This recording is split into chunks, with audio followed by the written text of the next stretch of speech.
What is up, guys? Raymond here, also known as Rayvision, and check it out today. Well, we are going to be playing some Forza Motorsport 6. Now, today we are going to be making a drift build. Big shocker there, like we've never done anything of those before. So just want to remind you guys, before we get started, please leave your car suggestions in the comments below so I can go ahead and build your car. Now, this week's request was a Dodge Challenger SRT Hellcat. Now, there is no Hellcat in the game. Don't ask me why, but there isn't. But there is an SRT. So what I did is I took the Challenger SRT, and then I put a lot of power to it, and it had like 1,004 horse. It's in the thousands. It has a lot of power, basically, is what I'm trying to say. So, basically upgrading everything there is to do about this car, and I have to say, it's a really cool car. One of the interesting things to note about the Challenger SRT is that there's no engine swap, there's no aspiration conversion, and you cannot do a drivetrain swap either.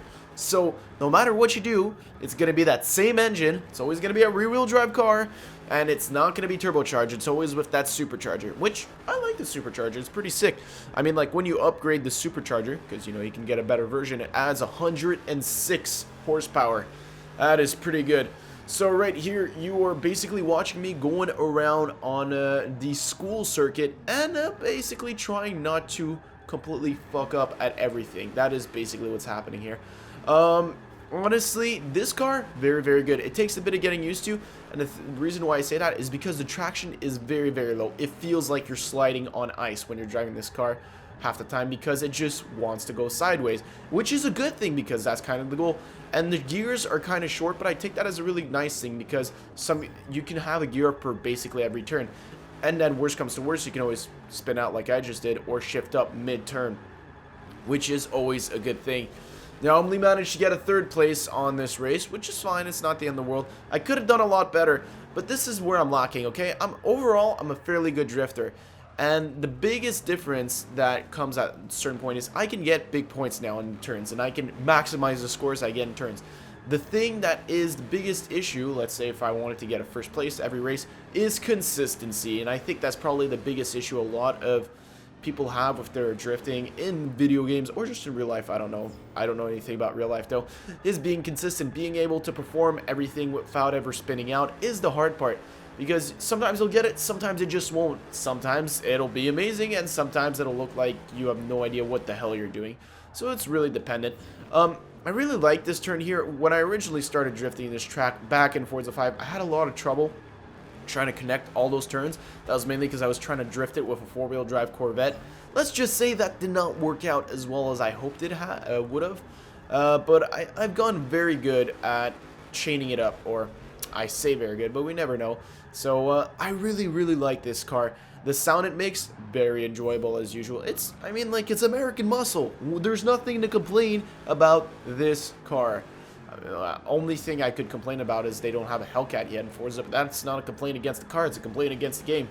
And basically saying this car is redonkulous. And I keep getting notifications. So yes, let's talk about that. Xbox updated the user interface, and so I only come here once a week. So then yesterday when I turned on my Xbox, boy did I have a surprise, because I had no idea what the hell I was doing. I was just navigating through menus, and here's my theory on it, and I haven't read up on anything, so this might be completely wrong or completely right, and you guys might accuse me of everybody knows this, or you're just a dumbass, which either or is fine with me. My theory on it or about it is that how do I say, they're trying to make Xbox look like Windows, because if you look at the way they've set up the new Xbox UI, it resembles a lot Windows 10. I have not Windows 10, Windows 8 more than Windows 10. I'm not sure if Windows 10 has that option to look like Windows 8. I don't know how that works, but I just find that's how it works, because like Windows 8 was a fucking pain in the ass to use. I didn't understand it. Windows 10 is good. Honestly, still my favorite. Windows 7. I find that they search for simplicity, but by doing that, they make things more complicated somehow. And so, with the new update, I think it's just a question of getting used to it. But there's a lot of confusing aspects about it. Like, there was a lot of straightforward stuff in the past one. This guy here is going to be a real good friend right here. Watch this. He pushes me straight into the wall. Thanks, man. Anytime. That's a nice guy in a BMW. So, yeah, tell me what you guys think about the new system interface for the Xbox. I want to hear your thoughts on it and why you think about it and why you think they changed it. And also, please leave your car suggestions in the comments below because, well, without your car suggestions, not much has happened. I don't know why my controller's shaking, but it is. So as usual, guys, I want to thank you all for watching. Leave the comments below. Hope you all enjoyed. Please subscribe because that would be nice. And I will see you all in the next one.